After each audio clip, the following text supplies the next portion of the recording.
Radio Gold. 0.5 Gold. Well, good morning. Once again, we are out and about, and today we've ended up in the residence of a man who played very crucial roles in frontline politics for many, many years. Nowadays, his advocacy hasn't stopped. You won't see him on the field nowadays, but you hear his voice. Dr. Tony Aidoo is former Ghana ambassador to the Netherlands, and just one of the roles he's played over the years. Is our host this morning. I am actually his guest. Doc, good morning. Good morning, Senna. How are you? I am well, Doc. How are you doing too? Well, hanging in. See, and I wonder how your days are nowadays. Quiet. Quiet mostly. Quiet mostly. Just listening to TV news, and I go surfing on the net to keep me occupied. Mostly following what is happening in the country through the media. Yes, and the outside world. So. I see. Very interesting. And so let's start from, but do you miss it occasionally being in frontline politics, playing the roles you used to play? Senna, when I was active, even though the front line was very busy with everybody pushing his party's agenda, there was decency. Okay. I can't remember ever being sued by anybody. Okay. Except I think once Justice Taylor, who attempted to intimidate me with a legal suit for defamation. Okay. Because he said, I have stated that some things he said is balderdash. But then, after he's delivered the court writ, he never even moved the suit to any meaningful judicial process. I think he just gave up. He knew that he was on a hiding for nothing, because if we had gone to court, I think I would have given it to him even more. Balderdash, what does it mean? It means all the things you are saying have no foundation. They are rubbish. That's what it means. But now today,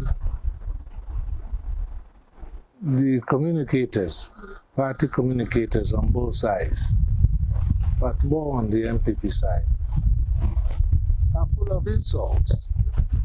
You hear Abroye, John Mahama, and that kind of thing. What was that? How did our politics descend into this level of gutter sniping comments and so on and so forth? So that bit I don't miss. Perhaps what I miss is intellectual debate.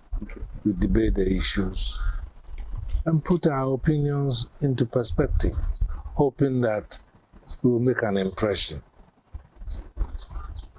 You see, in the digital age, politics is dominated by communication.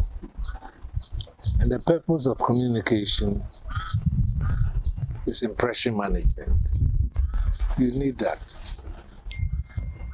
Woe unto you if you create a negative impression. Your aim is to create a positive impression, either in terms of your manifesto, statements, rally speeches, government policies and actions, the party's philosophy and ideology, and so on and so forth. You need to create a positive impression in order to get the votes. But it looks like these days, those who can insult more are the ones who occupy the front line of our inter-party politics and also get appointments, whether they are fit for the job or not. And this is a pity,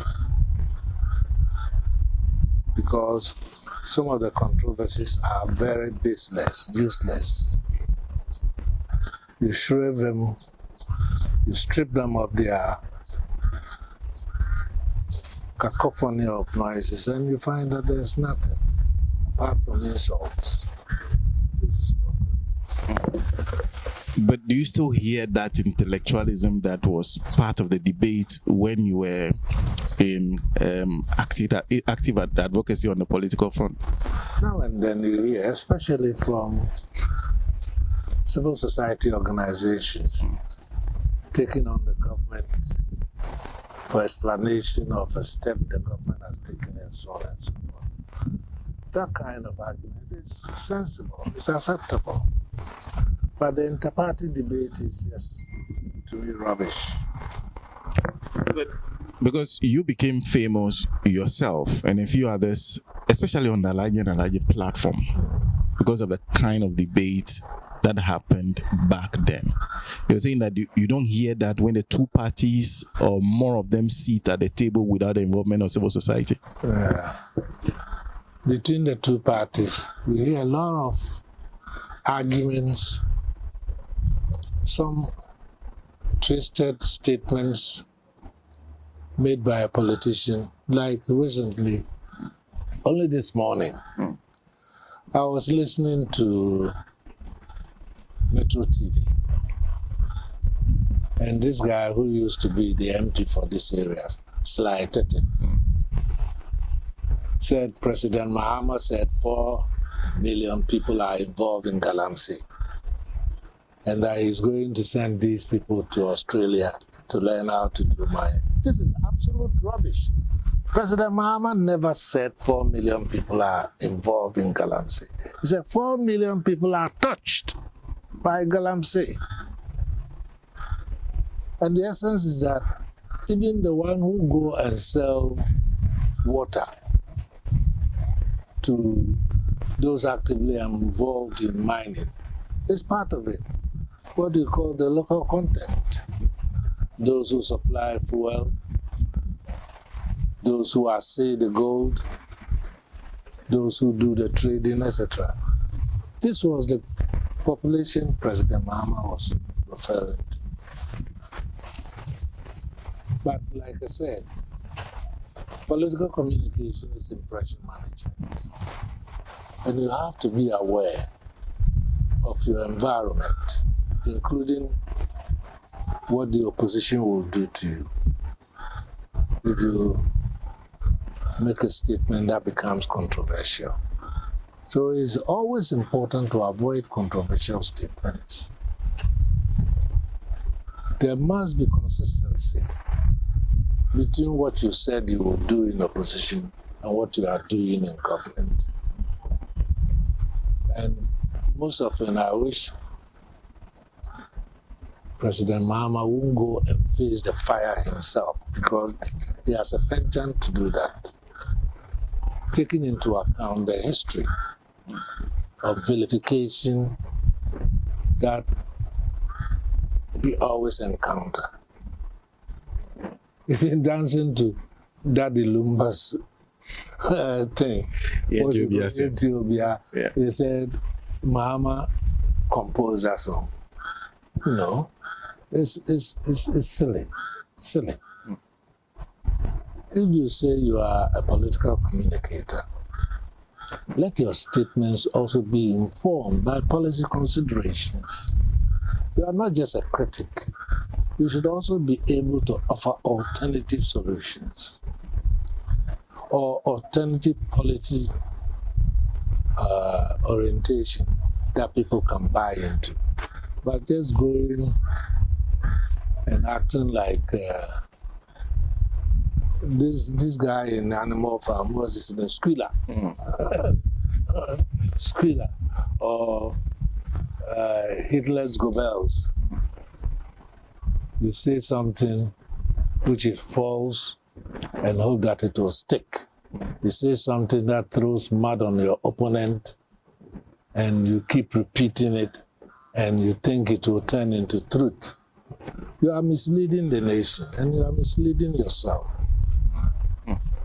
You said something about, you said you wish President Mahama won't go and face the fire All the time. all the time. You said he has a. Do you think that is what the current architecture does? That he's allowed to face the fire instead of others taking the fire for him? Well, there is always a need for transparency on the part of a president and his team. But there are certain subjects on which you should let the sector minister speak and also face the fire, because he is your policy advisor.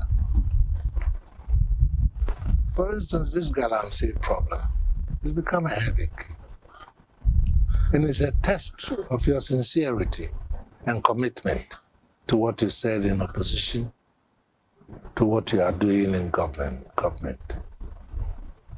So bring along the minister responsible for lands and natural resources, because I'm sure that you are not dictating to the minister, but rather he informing you of the situation, and then there's always a cabinet discussion as to the direction in which your activities should take. But if you say that or present yourself as a person who knows everything, you are exposing yourself and your lieutenants go on misbehaving if the issue concerns their misbehavior or a policy that has gone astray. Yes. So let them face the fire. As well. Okay. Because that's what they are there for. They are your policy advisors. How come that it took less than 6 weeks for the president to repeal certain laws which were inimical to the interest, financial, social, etc., of the Ghanaian people? And yet, you had to stay for more than 6 or 7 months before you are proposing to repeal the law that allowed the president to authorize mining in our reserve forests. It doesn't make sense. First, you went tinker-tailor with the existing LI, when you should have repealed it. And 8 months later, 8 months is a very long time for you to have discussed and come to a conclusion regarding what is appropriate to replace that LI. You haven't done that. Now you are being pushed to go and remove that LI. I don't know what you have as an alternative. Then there is the lack of synchronize between what you said when you were on the campaign platform as an opposition leader and what you are doing as a government. You wanted to fight the galamsey.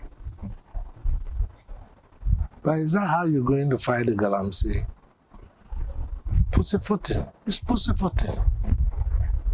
You can't be allowed to pussyfoot, because when you were in opposition, you told the country what you were going to do. Repeal that LI, make our forests and rivers free of the pollution activities of the galamseyers. But you haven't done that. So then you will be pressurized. And when you are pressurized, there's a tendency to make a mistake under pressure. You know, politics involve a lot of thinking. You need to weigh the pros and cons Right now, the fight against galamsey has reached the crossroads at which we must decide between the benefits and the costs. Who is going to be more negatively affected or positively affected? And deciding on this cost and benefits, you take out your so-called 4 million people to be affected by galamsey. You still got about 28 million people whose lives are being endangered by this environmental terrorism. Because what is happening is sheer environmental terrorism. So even on that basis alone, you must err on the part of the majority. It's not only future generations who are going to be deprived of our natural resources. Those living are constantly being affected. Look at this Mpox thing. It's been identified as part of the effects of the pollution of our waters. And there's been scientific or medical reports of babies born without all their limbs and so on as a result of the pollution of our rivers and streams. So, in weighing the costs and benefits, you must do that on behalf of the majority. 28 million people life cannot be sacrificed to the welfare of 4 million, if it is true that 4 million will be affected. Some policy orientations like we want to do legal mining by training these people before you tackle those who are destroying the environment.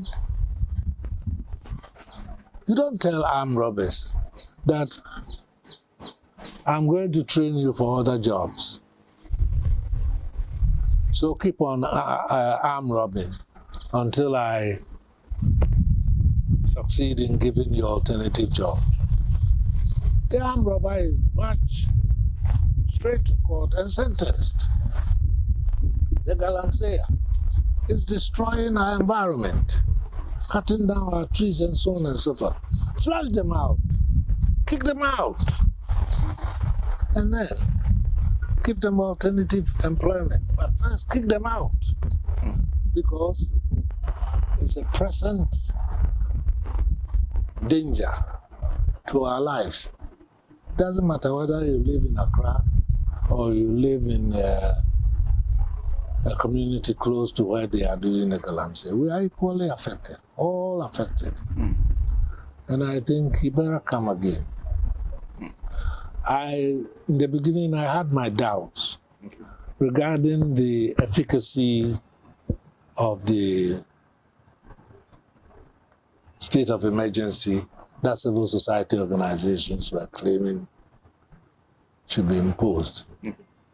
But recent developments have convinced me that it has become necessary. That the state of emergency should be imposed? Yes, I think so. Because these galamseyers are not going to stop.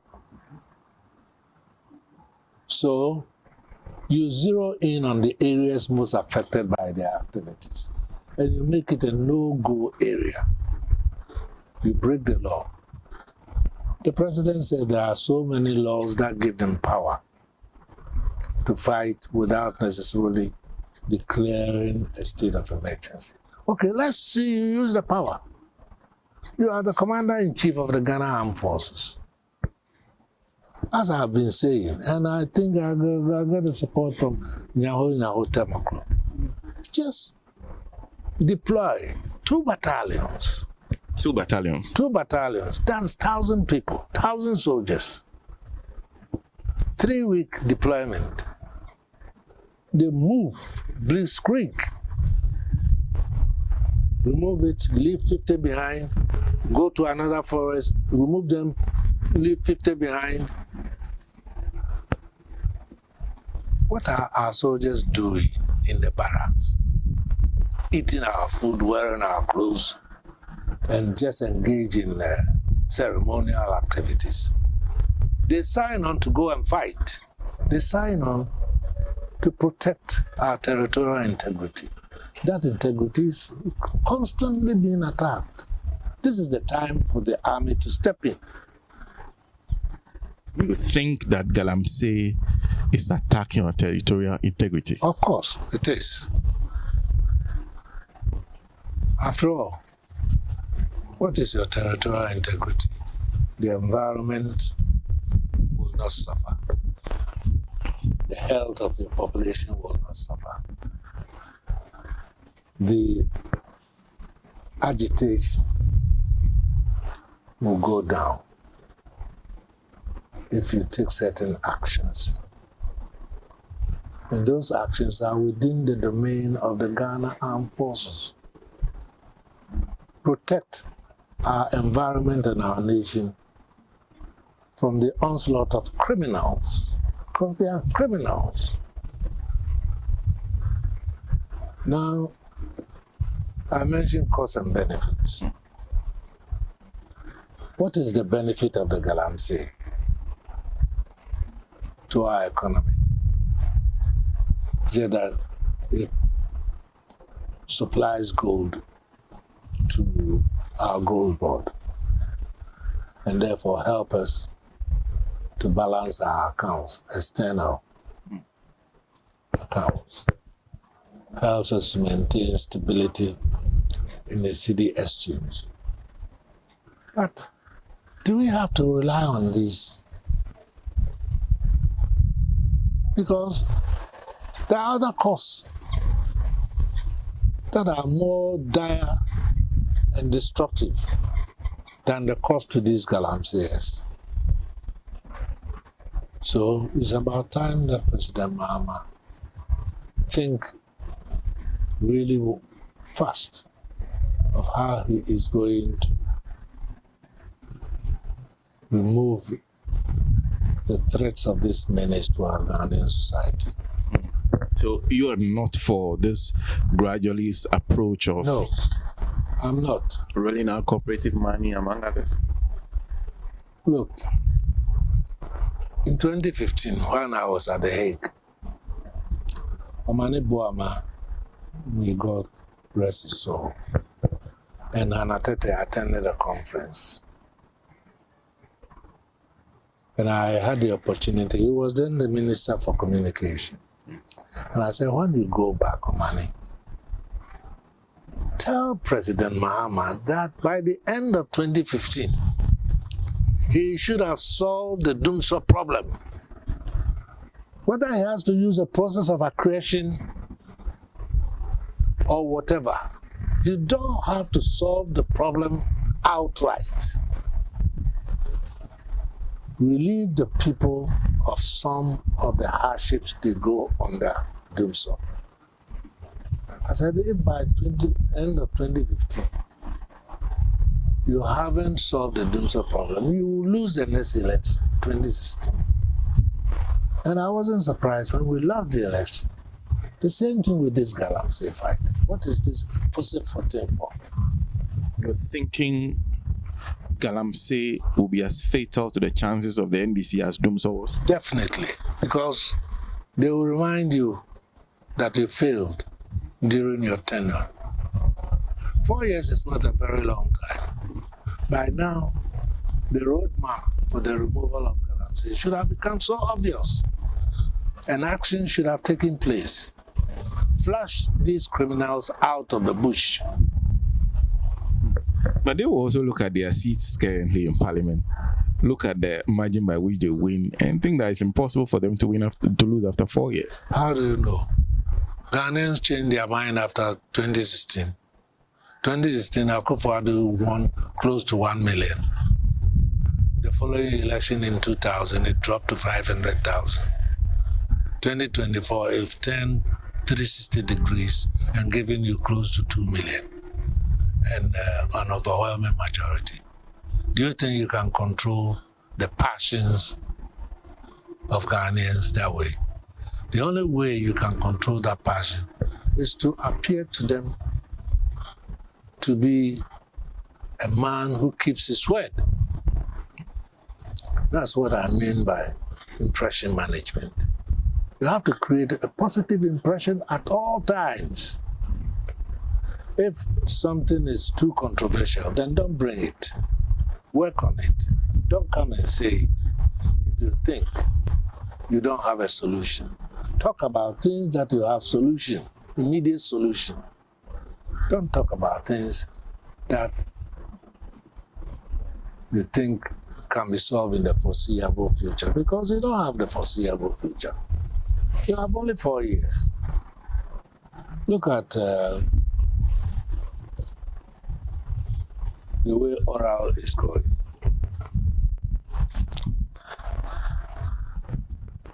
Atachia strategy of defense is to delay the prosecution as much as possible. As I speak now, he has sent an appeal to the Court of Appeal. On what? On the refusal of the trial court to give his client information that predates the period of his own offense.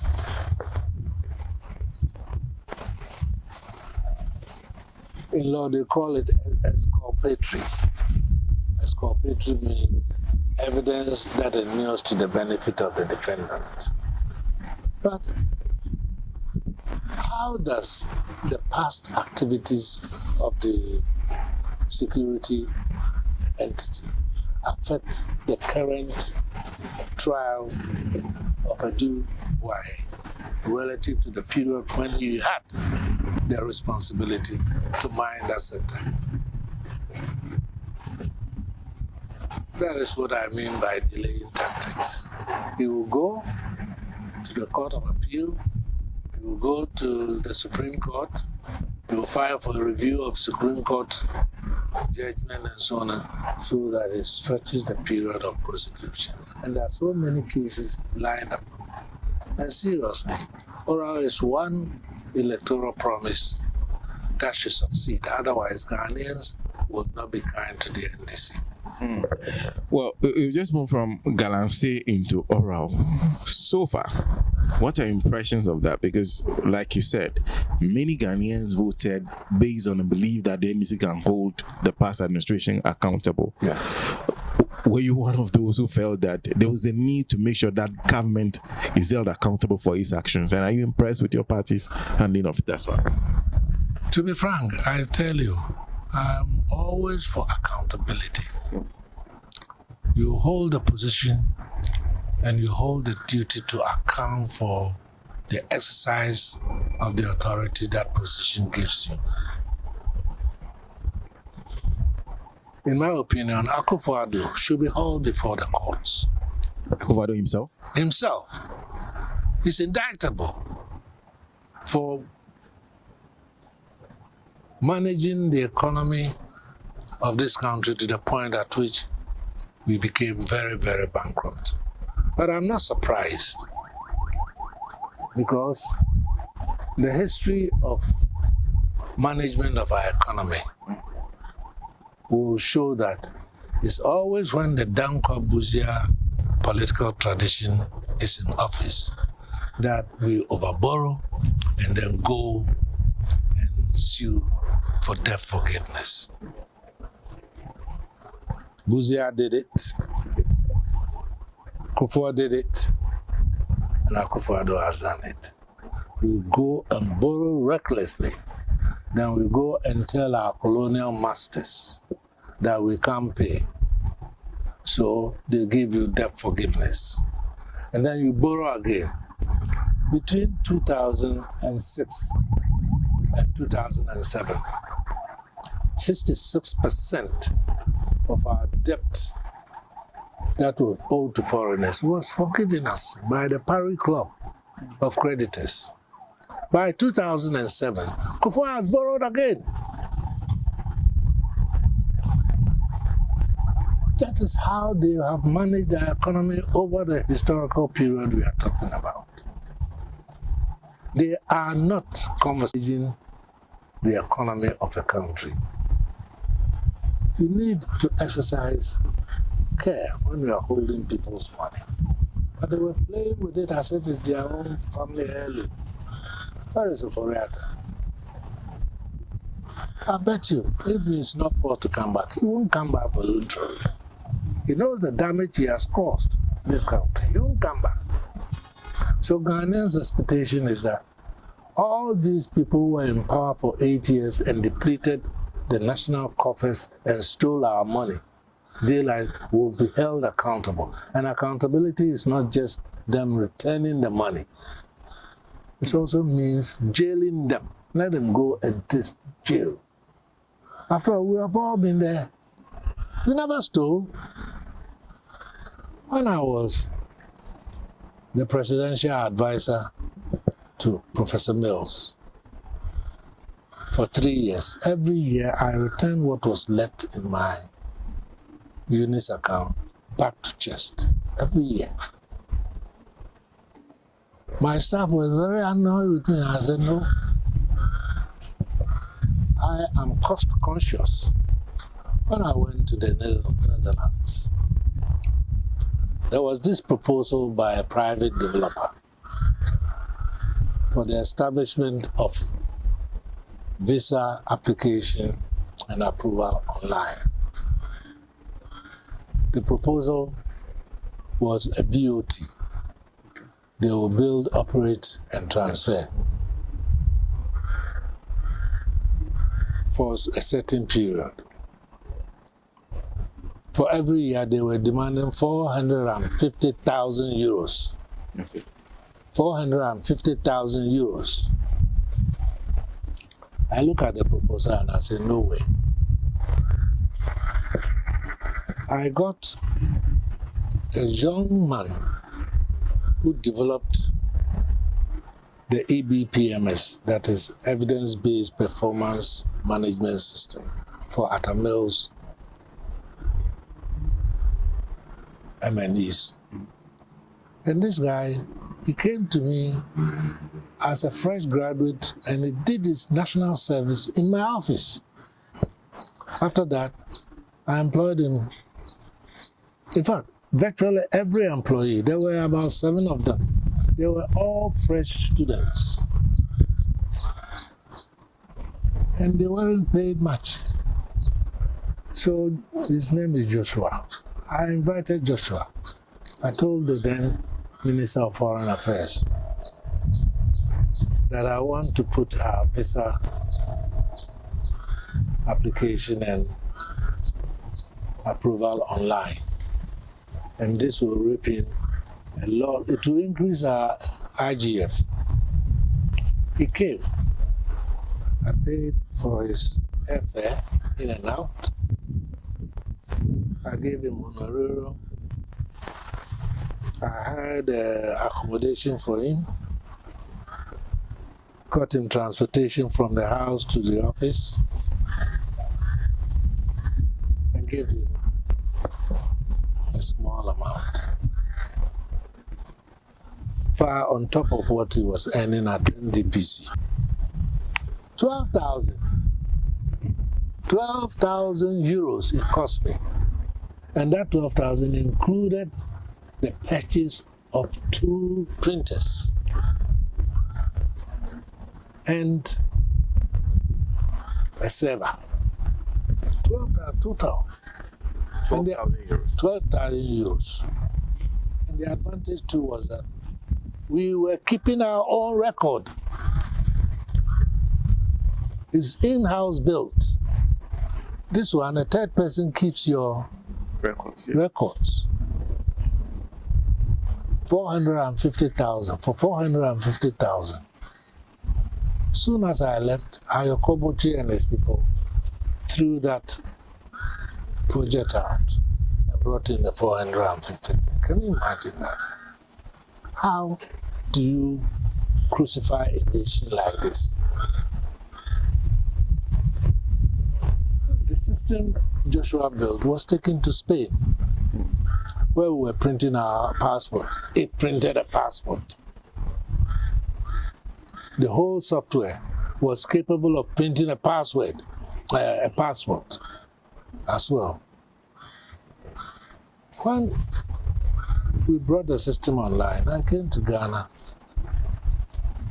and I told the then Foreign Minister, Anna Tete, let us replicate this at all our embassies. Didn't pay attention, maybe because there was not enough money in it. So most of the people we put in office are more interested in what they can get in terms of monetary rewards rather than what they can give in terms of ideas. President Mahama talked about think outside the box. I think outside the box. Every time I think outside the box. In 2009, when we first came to power, we had a retreat. Professor J. Nana Opoku-Agyeman even attended that. P.D. Obin was a chairman. Kwabena Dufo was an appointed minister. And I suggested that instead of going to the IMF and the World Bank for bailout, let us tag into diasporan transfers by opening a second window at the Bank of Ghana, where you offer the diasporans an interest far above what they will be getting in their country of origin. At that time, if you have a savings account in England, the most that you can get is 0.5% interest. So I said, let them bring the money here.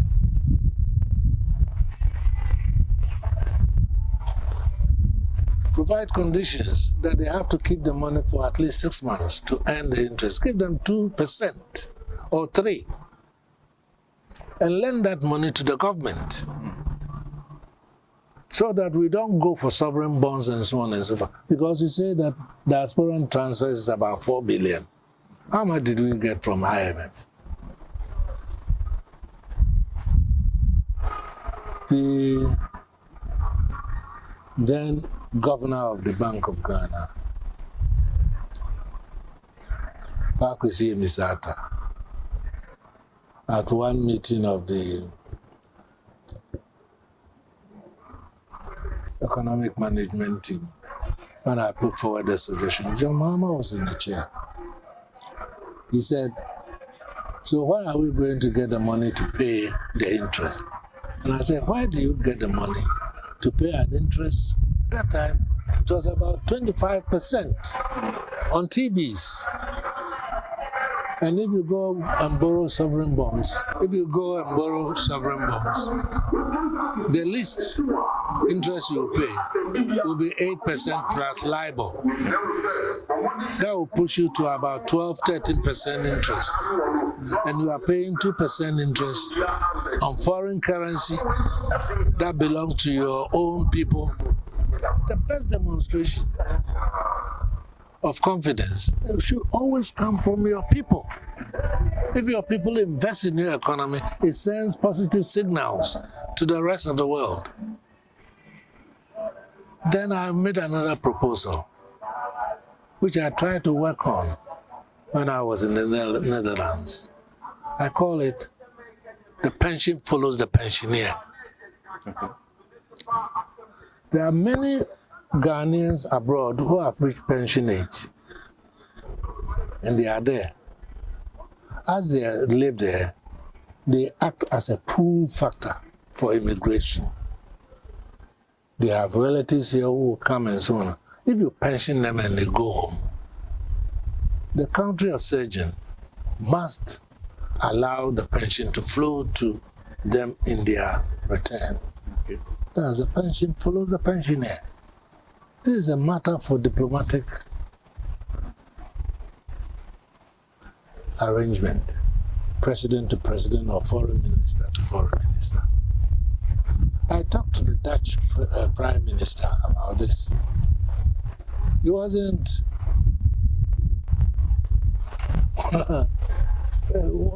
pleased with the idea because the Dutch, they depend on taxation So these Ghanaians living there, they get a tax, they pay tax, they buy food, there's tax on, and so on and so forth. Even though the government itself and the people are complaining about excessive migration of Ghanaians. So I told him, we can solve this problem if you allow the pensioners to go. They remove the pull factor for immigration. And we gain too by having the money deposited in the Bank of Ghana for a period that will service our loans and projects. They didn't think this was thinking about the box. Thinking outside the box. Well, let me bring you back to the matter of President Akufo-Addo, because you're talking about management of our management into bankruptcy. Yes. Is that necessarily something you can actually bring criminal charges on? You can. First, he didn't keep his constitutional pledge to keep a balanced economy or to promote a balanced economy. Secondly, he has been equally responsible. He didn't start galamsey, but he tolerated it and at times defended even his party functionaries who were like Wontumi and others. 2, he bear vicarious liability for the sins of his appointees, like the Sisiala and the Parkis, money laundering. In as much as there is no evidence that there were the proceeds of corruption, money laundering itself calls into question your lifestyle audit to find out where you got the money from. We allowed her to tell his cock and bull story and get off with it. His own cousin, Uforiata, recklessly borrowed money because every time he borrowed, he gets profit, which he takes outside the country. All this implicating. So we can go to court against him. Look at what he did with the National Cathedral. Is that not causation of financial loss to the state? Apart from the buildings there that you pulled down. So far, almost $59 million down the hole. That's criminal. Then you also say you think that if you wait for Ken Oforiatta to come into this country, he might never come. He won't come. What do you think should be done? Execute the warrant for repatriation with the US. That's all you have to do. If it's in the US, execute it. After all, we've returned people to the US who have committed crimes in the US. And this guy has committed crime in Ghana, so bring him back. But if you say he's going to come back by himself, he won't. Well, let me move to, because you're talking about impression management of the government. As far as impression management goes, so far, do you think the government, you raise issues about galamsey, especially, which clearly is a topic that vexes you, but do you think they've done well in terms of impression management? Yeah, the management of the economy,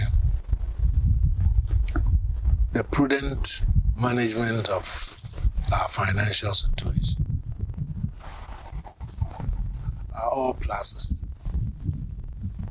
And the programs that he has announced to be launched are also pluses for him. If nothing at all, he's cast out, he's completely brought down the cost of the presidency to the nation. 60 ministers, they are even 58 now, doing the job that Akufo-Addo took 120 ministers and they couldn't do. That's a wide difference between this man's management and Akufo-Addo's reckless management. So he has a lot of pluses. But you see, Ghanaians won't forgive him and the NDC if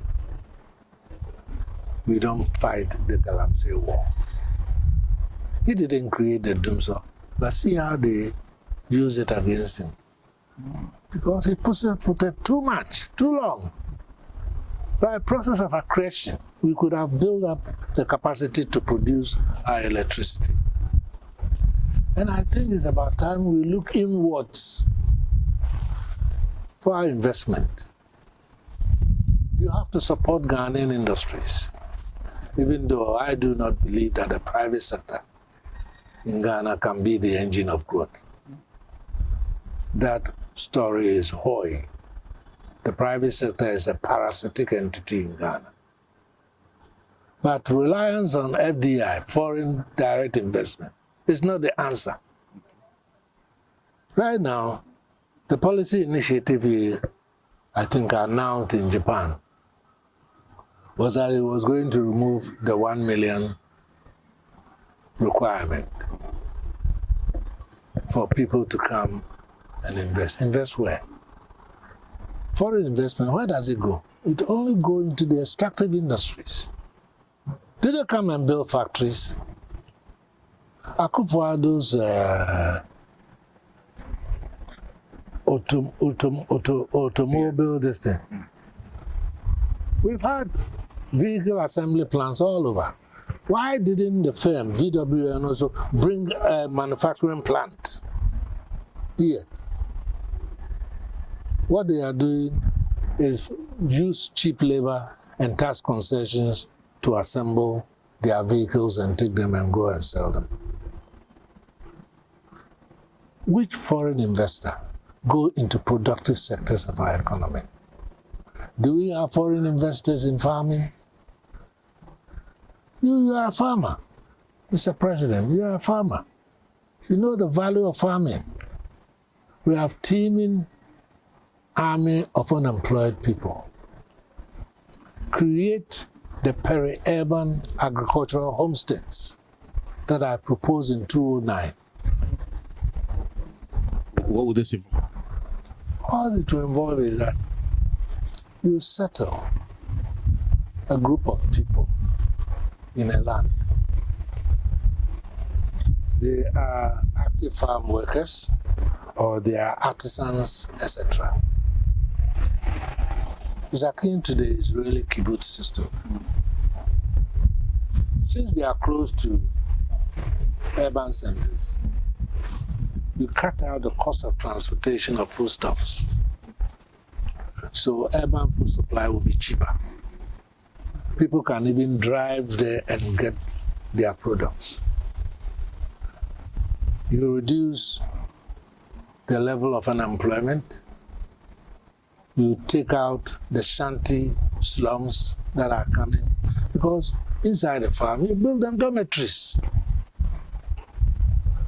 More hygienic. They will have electricity because they can have cottage industries there. Carpenters, masons, etc. We didn't even try it on a pilot basis. I tell you what, when Atachia visited me in The Hague, and I was talking about this peri-urban agricultural thing. When he came, Akufo-Addo tried it in Tema. He attempted it? Yes, he tried it in Tema. But Tema is too populated. There are peripheral boundaries where you can settle farms. Sena, I drove from Kampala to Lusaka.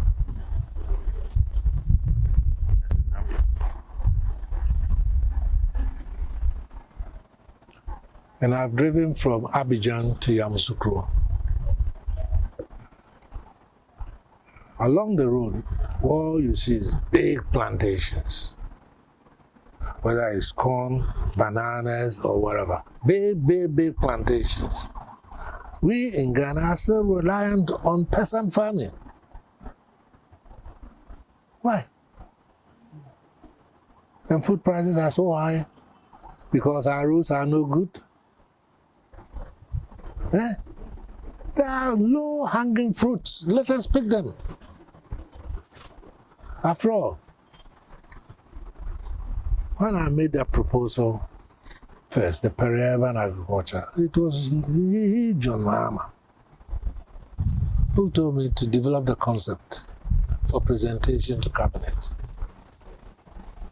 We had a cabinet retreat at Kofi Annan Peacekeeping Training Center. And I put the proposal to President Mills. He was impressed.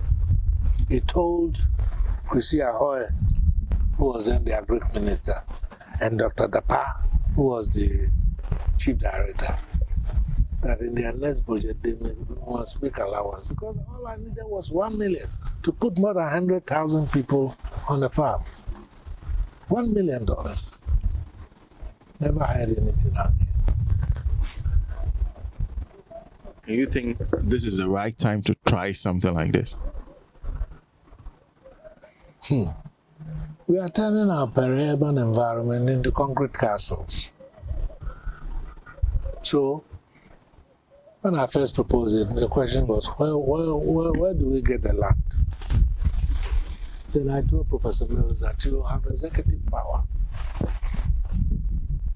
to appropriate any land you want. What is happening is that the government appropriates land and then sell it to private developers who build castles. So there are no green buffer between Accra and Tema.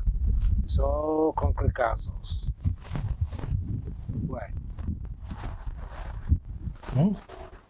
You need a green buffer zones in your environment. You need means of employing people. It's not that you are going to build your factories overnight. You don't have the money.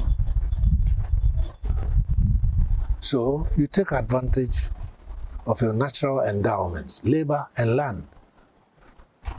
And you are waiting and the land is being misused. Cocoa farms are being cut down for galamsey.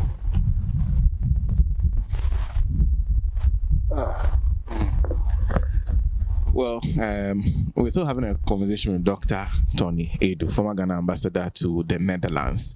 A few other issues that come up immediately, and I spoke to you provocations on this matter of the petitions that led to the removal of the CJ. Well, it concluded with a recommendation that the CJ be removed. Were you satisfied with the process that was followed, the final conclusion? Do you think there are issues there to be addressed? There are no issues. The Constitution is explicit so far as the procedure is concerned. And everybody is a servant to the Constitution of Ghana, including the President and the Chief Justice. What rankled with opponents is that the President did not exercise his discretion in favor of the Chief Justice by asking her to remain in office. But that would have been ridiculous. Here is a person who has been found that he has a case to answer. And you see,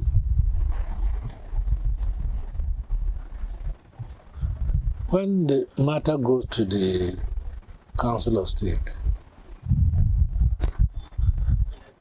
the question that the Council of State asks itself before arriving at the prima facie is that did it happen? Is what is alleged actually happened? That's all that the Council, it happened. In which case, you, the accused person, come and open your defense. Open your defense in front of a 5-member committee. You wanted to be kept in office at a time when you were going to defend yourself? This is ridiculous. It's an exercise in ridicule. That was an argument that was made by the GBA too. The GBA is not a trustworthy organization. Why do you say so? Oh, come on. Because it's made up of lawyers from your side of the divide, from the NPP, and other people who are not. But led by people who are always on the side of the NPP. The only occasion in which the GBA was led by somebody who could not be identified with the NPP was during Osamels. Osamels went and paid Tatuchikata a visit in Sawam. And then they started the agitation to remove him. At the next election, they removed him. What kind of organization is this? Full of contradictions. So, do you agree with what the Attorney General? Oh, definitely. It's an association that does not inure to the benefit of Ghanaians. Anachronistic in its thinking, ineffective in its orientation. Look at this issue of appealing to outside associations. Was it the British Law Society or wherever in the Commonwealth? Typical Dankwa Buzia tactics. A sovereign nation like Ghana. I tell you what happened when I was a kid in Kumasi. You ever heard of Chokros? No. You ever heard of Kobodise? I've heard of Kobodise. And Amadou Baba? Yes. Amadou Baba was a Nigerian national, but he was the chief of the Zongos in Ashtown. Okay. My house is here. Take 5 minutes walk to Amadou Baba's house. Amadou Baba was given a deportation order. This happened under which administration? Under Nkrumah. Okay. Nkrumah administration. Was given a deportation order because he was interfering in Ghana politics. And this was a time when Nkrumah was being chased around with assassination attempts everywhere. The Dankwa Buzia, at that time it was the UP. They sent an appeal to the Privy Council. A sovereign nation like Ghana, and you send a case to the Privy Council, the British, as if we are still under colonialism. In as much as some Commonwealth countries send petitions to the Privy Council, it is because the Queen is still head of the nation. We declared the Republican status. We have cut off our political and legal ties with the UK, except from the jurisprudential point of view, the use of common law, which is common to both jurisdictions. So I wasn't surprised when these people send petitions to lawyers outside our country. If they could, they would have even sent the petition to the Privy Council. Okay, so back to the story. Amadou Baba was being deported. The UP people engaged Chokros, the Queen's Council, to come and defend him. Kobodise, who was then the Minister of Interior, issued a deportation order against Chokros. As soon as the man's plane landed, he was handed this. Yes. He didn't even put his foot in Ghana. Then Kobodise came back and said, Chokros in, Chokros out. That's an interesting one. So for you, this history tells you... The historical record don't lie. It shows that they left the spots of a skin. The NPP, they will never change. They will always be like that. They will always be anti-national, class-based, tribal-based organization. All they want is control of the country. We gave them 8 years to control the country. What did they do? Kufuor had 8 years. What did he do? What did he do? Apart from that runabout at on the way to the motorway. Tetekwashi. That was built without consideration to the flow of traffic. What did he do? He borrowed. There is no social intervention program during Kufuor's time that was not bankrolled by foreign governments. Whether it's school feeding Netherlands, whether it's free maternal care Britain, a whole series of it, national insurance and so on and so forth. Well, we have to be bringing this to a close. A few things. One, if they were to review the Constitution, which is currently ongoing, which provisions would you propose are looked at again? I find it very ironic that the very person who stunted the progress of the first review, Constitutional Review Committee, which was to be implemented by John Mahama, is the one who is chairing this same Kwesi Prempeh. I was a member of the Consultative Assembly. We know why we put certain provisions in place. My one misgiving was that I made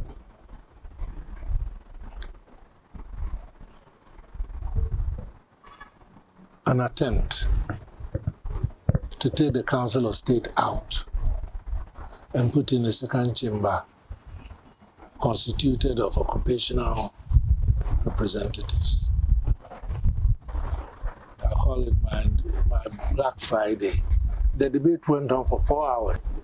Finally, I said I withdraw the amendment out of, because I was hearing, you win, you will win, you win. I said, this is not about politics. It's about sense.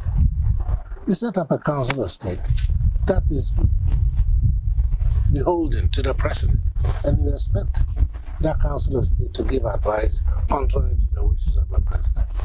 But if you have a second chamber, occupational representatives, you have taken that chamber out of the political realm. That chamber is not part of the other chamber that is politicized. Occupations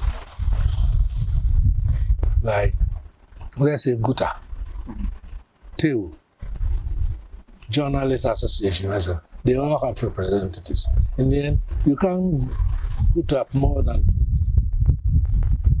20, at most 25. The second chamber can do a lot. They'll have the patience to examine bills. They'll have the patience to institute a process of appointment of key leaders, the Chief Justice, IGP, etc., without the President coming in. We set up an emoluments committee. They will look after how government employees should be paid. President Mahama has seen the socialist wisdom in removing this end of service benefit. But is that enough? Socialism, we stand for social justice. Stand for social justice, not equity. Equity is just a legal term. But social justice is a sociological term. It shows that what is good for the goose must be good for the gander. That is what we mean by social justice, and that's what the NDC stand for. So for you, if you consider that second chamber instead of the Council of State, yes, that'll be helpful. Yes, I think it will be helpful. We'll have the opinion of non-politicians bearing on our system of governance. Any other thing you think is wrong with the Constitution? Because there are many people who say this Constitution is no longer fit for purpose. Oh, The problem with the Constitution is the immense power that the president holds over appointment and dismissal. We need to streamline that. So if there's an independent appointing process, that will be good for the Constitution, like the Chief Justice. In principle, you say that the person who is senior of the panel always must be promoted to head the Supreme Court. You cut out the presidency. What is so worrying about this? We need to depoliticize a whole series of things. First, we say that we must have strong institutions, and yet our political system and architecture prevent us from establishing strong institutions. Then there is this proposal that we must have a national development plan. That will be constitutionally enforceable. Yes. On all political parties. This is nonsense. You think so? Yes. Because there are people who say there's no long-term thinking in terms of the way we approach. So there are constitutional provisions which direct governments to do what their predecessor is doing. To the extent that that's not justiciable, make it justiciable. Bring it under a provision that enforces continuity. You don't have to set up a group of civil servants and technicians, technocrats, not voted into power, not having the responsibility of accountability and so on and so forth, to plan and impose those plans on successive governments. What do you think our politics will become? It will become politics of personalities. We will not have party manifestos operating. Concentration will be on personalities. We don't want a culture of personalities. This is what led to Nkrumah's downfall. Cult of the personality. Akufo-Addo, with his hanky in his coat. All these things. I'm most sorry. I'm coming. Come and greet me. And I wonder how that made you feel, because I've spoken to him a couple of occasions where you've described him as a fascist. Of course he's a fascist. And it's fascism is wrong. It's the West. What were the traits that made you believe that he was displaying classical fascism for you? He wanted to control every institution. Look, the imposition of party functionaries at the national, The Electoral Commission. The Electoral Commission. Yeah. It's fascism.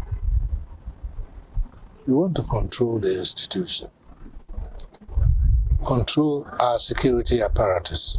You see how they were dressed when they went to Ayawaso to cause that mayhem. Brown, Hitler's brown jackets. Beating people up and so on and so forth. Why? So many things. A style of control. And you see, maybe he should be excused because people whom we call apalahala, short people, they have an inferiority behavior complex. So they have to flex their muscles to become somebody. And he has that behavior orientation. Otherwise, he won't go and say, get up and let me come and greet me. Did any of this shock you? Because you were, I think you would have known him over a certain period of time. Were you shocked by some of the things he did during his administration? No, I found it very funny. I wasn't shocked. I knew his behavior was predictable. Predictable? Yes. But there were those who said they expected better of him. Oh, rhetoric. Political rhetoric on the platforms is different from political action when you get into office. Go and do Cinderella projects, testy wells. Is going to build one village, one dam. One district, one factory. One district, one factory. So that you can get economic concessions to your people who support you. Oh. He has a lot to answer to Ghana for, Akufo-Addo. The worst government that has ever governed this country is Akufo-Addo. Really? Because you saw from Nkrumah, through the military regimes, to the few democratic regimes we have before the 1992 dispensation. I was not here during the military regimes. I didn't see a free regime. Okay. But Achampon was a far-sighted leader, even though he came to power unconstitutionally. He did a lot. He did a lot. And he stood his ground against new colonialism. Rawlings did his best. At least if he did nothing at all, he extended electricity to places where no electricity has ever gone. And politically, he was vilified for it. You're taking electricity to people who can pay. What was the meaning? Are they not Ghanaians? Are they not entitled to the same welfare? Oh, Ghana, this country is full of sycophants and hypocrites. And on the front burner is now the NPP seeking to elect a flag bearer. And I'm sure because you've been monitoring actively, you've heard even an apology from Dr. Bawumia, apologies from Kenny Japan and everything.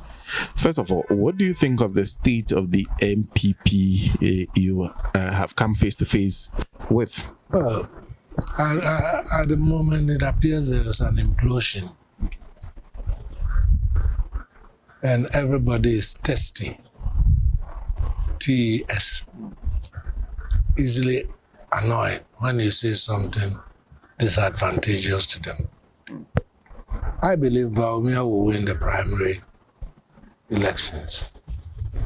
But Bawumia is not a trustworthy person. He lacks sincerity. And over the years, we've seen this man as a very insincere person. Look at the way he apologized. First, he tried to distance himself from the Akufo-Addo administration. Now it is ours. You propelling yourself as the greatest economic whiskey, the best vice president this country has ever done. Now you are saying, and now supporters nature and Ghanaians are very much alive. If Mahama can fulfill even 70% of his promises, there is no way that Bawumia can become president. Yet, the NDC too has its own problems. And I'll come to the NDC shortly. Yes. Of all the people who want to lead the NPP, and also maybe your thoughts on the way they've decided to approach this. You did a lot of work on strategy research when you were active, very, very active in our politics. So their strategy is elect flag bearer, come to the executive. And on our second, do you have any preference, if not Bawumia, anybody else would have preferred, should have been picking up? What they have started with will fragment the party. Because those who don't win at the primaries, I don't think they will give their support to Bawumia. The other thing is that, what are the chances of Bawumia winning the presidency? Like I said, it's too exposed to Ghanaians to be a person who lacks sincerity, an opportunist. He doesn't have any ideas in his head. Imitative knowledge, that's all he has. Theoretical claptrap. But his chances will depend upon how the NDC resolve their succession problem, which lies ahead. But Dr. Bamian says I can 9 pay. The all he needs is 9%, and then you win. I can 9. What is 9? I can 9 pay. So if you add 9 to what you got in the last election, you essentially have won. If you add 9% to his total vote tally in the last election, you would have won the election. 9%. Yes. 9% is a huge number. I made a mistake in 2000 when we went to the second round. Going to the second round, a BBC reporter called me and said, we are adrift about 6%. And I said, oh, 6% is nothing. When our people come to vote, we will make up that gap. Hey, they roasted me, Chrissy Pratt, one time. Who can on a NDC Louisiana? I said, what kind of talk is that? How can I go and persuade Edward Mahama and others to come to the NDC free? Because I said, their mind is already made up. What I was doing was mere psychological psyop to motivate our people to come and vote. That's all I was doing. But do you have a preference in the race, in the NPP race? No. None of them? Kennedy Japan, perhaps? Oh my God. Kennedy Japan as president of Ghana. Hey. He said he will pursue Nkrumah's vision. Which he? Yes. What does he know about Nkrumah? He Kennedy Japan. What does he know about Nkrumah? And he's a grassroots man and he'll create jobs and so on. How much contract has he got from Kufuor to become a millionaire? How much of that advantage did he extend to the party? Who talk nonsense? Yeah, Brian Champo. He's not trustworthy. Another opportunist. Then I'm sure you know Kobna Japan. Kobna Japan think he can use rhetoric. Ghanaians don't fall for rhetoric and good English-speaking people. I used to be a good English speaker too myself when I was young. But if I stood for election, they wouldn't have voted for me. Is it? Well, look, despite the things you said about the new patriotic party, first, before I go there, do you think they can be able to resolve their issues and be prepared to take over power from 2028? Well, I anticipate that they will make an attempt at unification. Whether that will succeed depends on a great deal of factors. First of all, when they finish the primary, because it's top-down affair, they will try and establish an administrative structure that supports the elected flag bearer. You know, MPP, sometimes I don't know. They are politically formidable because they can lie. They can lie. They can lie, tell lies. That is why you think they are politically formidable. Yes. Because the more lies you tell and repeat it, the more people begin to believe that it is true. Ghanaians, we are that vulnerable. And MPP, like I was telling you about this slight test remark this morning regarding 4 million people that President Mahama said. And there's a narrative that will carry on. They won't stop. Just like the narrative that went on John Mahama's buildings in so I was given a munitions factory and a big estate in South Africa by an NDC MPP supporter. It appeared on Ghana Web. You have an ammunition factory. that I have an ammunition factory and a big mansion.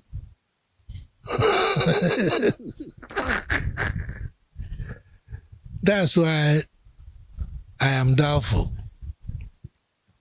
if a presidency of Canada, Japan can be beneficial to Ghana. It won't. He's a loud mouth. He lies. He knows he can't be touched. But one day somebody is going to touch him. He lies, insults. You think he tells the truth? He doesn't tell no truth. He doesn't. He concocts stories about people. Oh. Anyway, as I was saying, because it's a top-down approach, the ultimate objective of unification of the party is going to be very difficult. Whether the primaries will leave behind people who are offended and therefore might even want to do what Alan Shematin did, desert the party and form their own. I don't know. But you see, you're dealing with a highly ambitious group of people. Selfish, ruthless. That's the NPP for you. Every member of that leadership has that behavior orientation. In fact, the very foundation, the very philosophical foundation of the party is selfishness, wealth acquisition, property owning democracy. Meanwhile, the property owning is going to only a few selected few. Chronic capitalism. Every policy orientation of the NPP revolves around what is in it for me? What would I get? Selfish individuals. And that's why under Akufo-Addo 8 years, they left the country dry, stole every penny, including the Susu box. Now, let's come to your party. Your party is on a high currently. One of his historic victory in both the parliament and the executive. They seem invincible at this moment, to the point that some of them are even suggesting that maybe after the next election cycle, the NPP itself might not exist because of what they have suffered under this election. Is there a situation that you think will affect your party in the immediate future?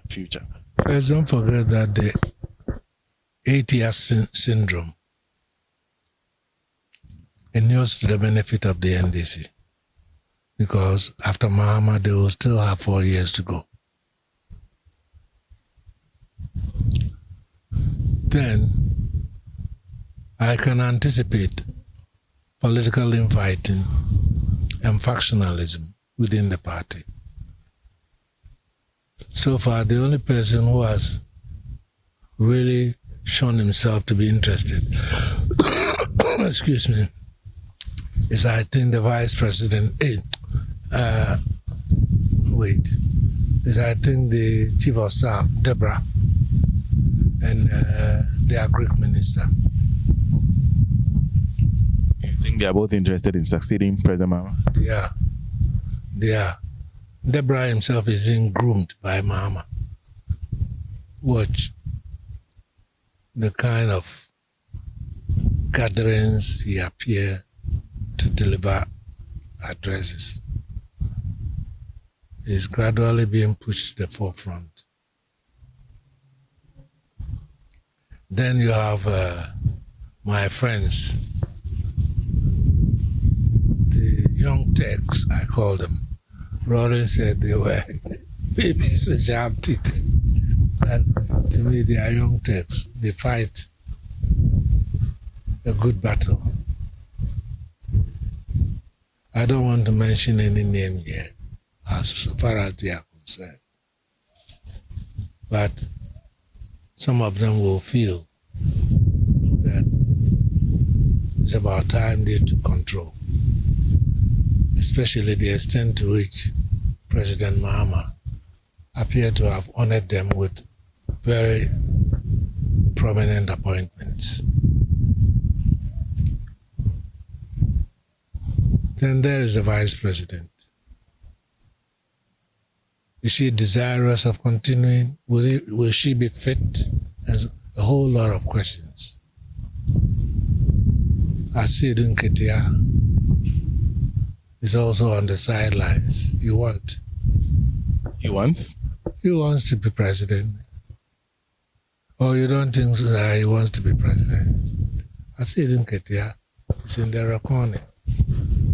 You think victory at the level of the party is victory at the national level. But whoever is planning to take over from Mahama, a great deal depends upon the outcome of the Mahama administration. If it does well, it inures to the party. And therefore, it creates a wind on which the potential or the prospective person can ride. But I don't know. I don't want to be here. Maybe by the time it comes to that point, I will be gone. You don't want to see what will happen to the party next? No. You don't want to be around to see? I don't want to. Senna, I'm old though. I try. But I'm old. God has been good to me. But I wouldn't mind if he takes me today. Oh, but because essentially, I think, would you not at least want to see where the future of the party, you know John Mahama? All I want to see is live long enough to see the Black Stars qualify for the World Cup and see them play well during the World Cup. Okay. The Black Stars qualifying for the World Cup and playing well at the World Cup. Yeah. I see. You're a big sports fan? Oh, yes. My house in London used to share a wall with West Ham's Upton Park. A wall. So sometimes I used to stand on the balcony, back room of my house, and I could see the field till they increased the length of the wall. So I was supporting West Ham. In fact, I was supporting all London clubs. Tottenham, West Ham, Arsenal, Chelsea. But when any of them meet Arsenal, I want Arsenal to win. But apart from that, any team that comes to London to play, I want the London club to win. Wow, very interesting. And a few news to conclude on. One, this year has been quite an interesting year. You've shared many platforms with Dr. David Percy. You've shared many platforms with Ambassador Sam Piale.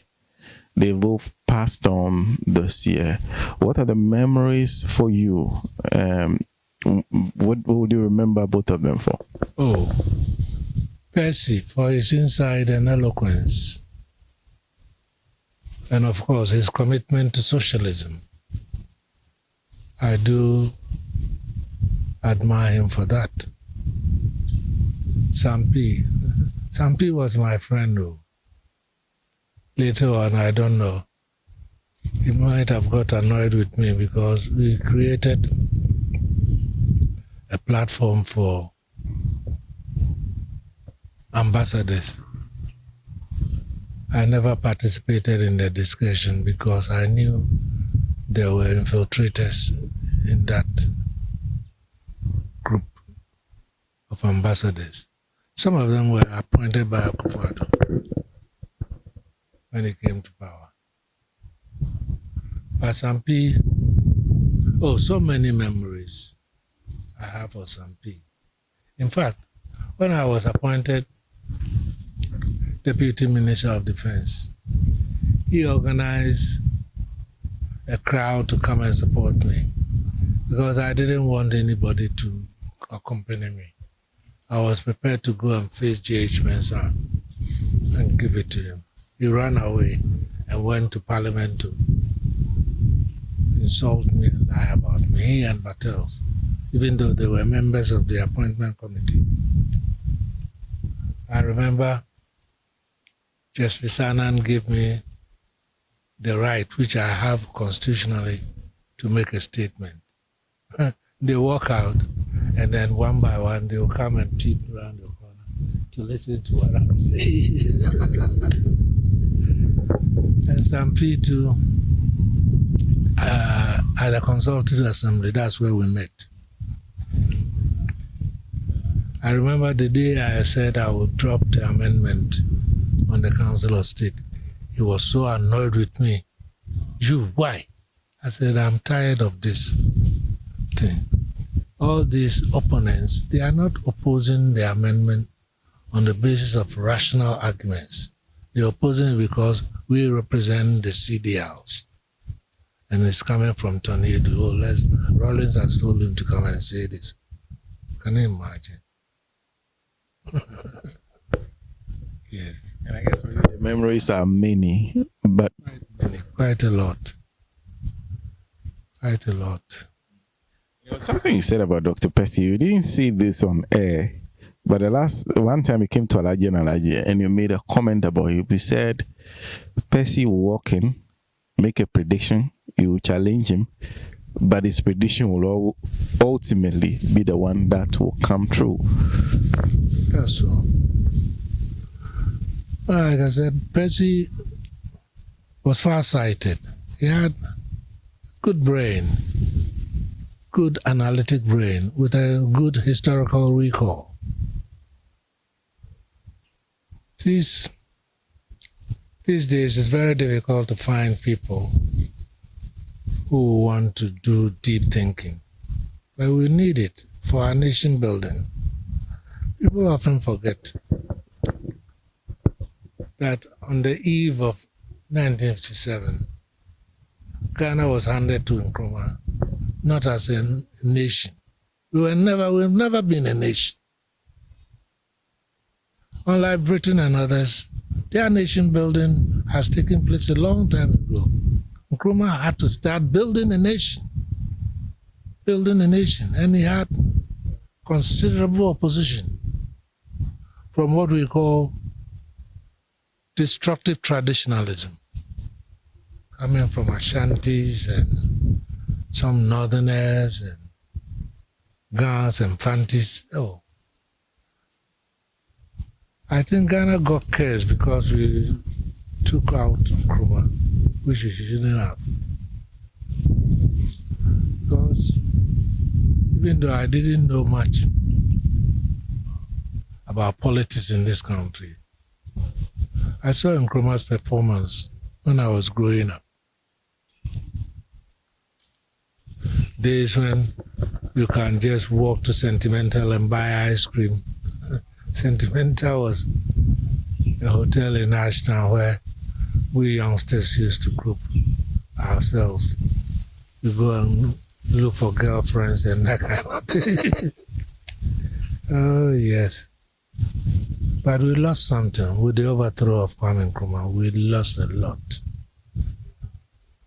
But one thing is given, I have, is that he should never have tolerated a cult of personality that was built by party people among him. It was bad. Cult of personality. The bane of African politics and development. Jomo Kenyatta with his horsewhip, Nyerere with his stick, all this. You have the responsibility to develop your country. You want to sell yourself. And you wake up and in front of Ghanaian Times, you see Nkrumah in his exquisite white tunic suit. And underneath, the Messiah is, what do you call it? Contemplation or whatever. Was it necessary? Oh, Africans. One thing I like about John Mahama and Professor Mills and Rawlings, their modesty. Their modesty.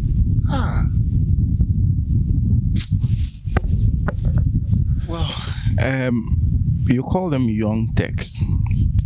In fact, the tragic helicopter crash, two of the people who had emerged at the time, I don't know how well you know Comrade Ibrahim Mutala Mohammed, but I'm sure Omani Buama you would have known quite well. The two were tragically lost. I wonder what your thoughts were then and what your thoughts are so now. I was very devastated because I remember as soon as the news was confirmed that day that all 8 passengers have perished, I sent the president a message and I said, these people this evening died in the course of fighting galamsey. Please don't let their death be in vain. Kill the galamsey before it kills us. Kill the galamsey before it kills us. Yes. You see, Senna, you can see the behavior of these people digging up cocoa trees and cutting them now. So arrogant. They don't care. How can we bring up a nation full of stupid fools like this in the quest for money? A man deserves to be paid for his labor, and they feel that for laboring on the cocoa farms, they are not getting as much as they deserve whilst working as the backbone of the country. The other employment they can do, or if they want to mine, they should mine it responsibly. There are mining methods. And that brings me to this Aidoo guy who has been transferred from the Minerals Commission. What happened to the go catcher that he was constantly talking about? We got to go catcher. We got to go catcher. What happened to it? And why is it not being prosecuted for maladministration? Have you heard of the NDC since Mahama came to power, awarding mining leases since they came? At least that's a bonus. That's credit for Mahama. This guy, I'm sure the very day he was leaving, he would have awarded a mining lease. He was awarded mining leases even during the interim period between Akufo-Addo's defeat. Or is it Baumia's defeat? And let's conclude with, do you think we are heading in the right direction as a country? No, we are not. What are we missing? We are missing a lot. We are missing homegrown solutions. We are still casting our new colonial thinking, believing that private sector investment will lead the nation out. You have a government responsible for electricity, health, education, and so. Is there any other job that they cannot control? The fact that SOEs have performed badly doesn't mean the SOE concept is bad. All you need is a reform of the management system of SOEs. You can reform that, you will be able to encourage state intervention. And the state in a third world country need to invest, need to do business. Look, we are underdeveloped because we are vulnerable to capitalist exploitation. Capitalism does not plot to come and exploit you. Capitalism exploits you because you are in the system operating peripheral status and performing peripheral functions. So you are vulnerable to exploitation. That's all. So So for you, a shift to socialism. China, for more than 20 years, was isolated from the global system. And yet, it built enough economic growth to re-link with the capitalist world from a position of strength. If China had been part of the global system since 1914, it will still be there, growing population, more mouths to feed, etc.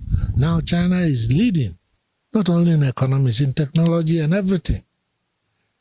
It has invented a train that can go 650 miles an hour, faster than an airplane.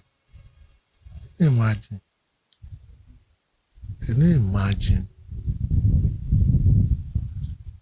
Slaty eye wizards. Doc, thank you for hosting us. Thank you too. Thank you. So you've been watching and listening to our conversation with Dr.